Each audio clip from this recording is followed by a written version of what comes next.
పేరు ఒకటే మాట అన్నారు ఏంటంటే ఇది నిరుద్యోగుల ప్రభుత్వం అని. ఇప్పుడు చిన్న ధర్నా అయినా మాకు నైట్ 5 గంటలకు వచ్చి నిర్బంధంలో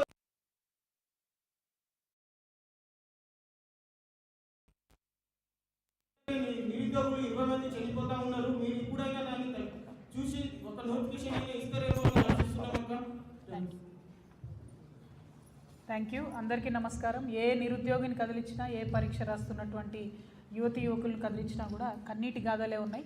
అయినప్పటికీ మొన్న జరిగినటువంటి అసెంబ్లీలో ఎమ్మెల్యేలందరూ సాంస్కృతిక కార్యక్రమాలు, క్రీడా పోటీలు, ఎమిరేట్స్ టీషర్ట్లు వేసుకొని ముఖ్యమంత్రి గారు ఫుట్బాల్ ఆడడము, ఇటువంటి లైటర్ వేలో ఆలోచనలు తప్పితే ఒక సీరియస్నెస్తోని ఈ రాష్ట్రంలో మరి యువకులు ఇంతమంది బలైపోతున్నారు, వీరి గురించి మాట్లాడాలన్న ఆలోచన ప్రభుత్వానికి లేకపోవడం అన్యాయం.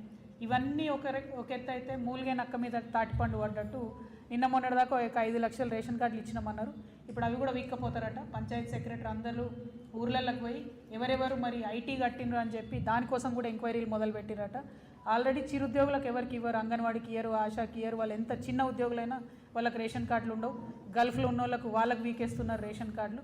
మళ్ళీ ఇప్పుడు కొత్తగా ఏదో ప్రైవేట్లో బట్టల దుకాణంలో అన్నో ఎన్నో 10-15 వేలకు జీతం చేసుకునేటోళ్ళ వాళ్ళ రేషన్ కార్డులు కూడా పీకేసేటటువంటి ప్రయత్నం చేస్తున్నారు. ఈ ప్రభుత్వానికి హెచ్చరిక చేస్తూ ఉన్నాం.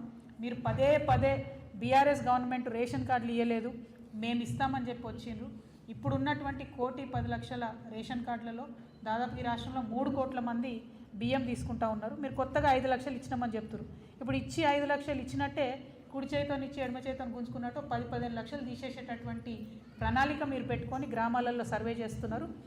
ఆ సర్వే తక్షణం ఆపాలి. చిరు ఉద్యోగి అనేవాడు ప్రైవేట్లో చేసి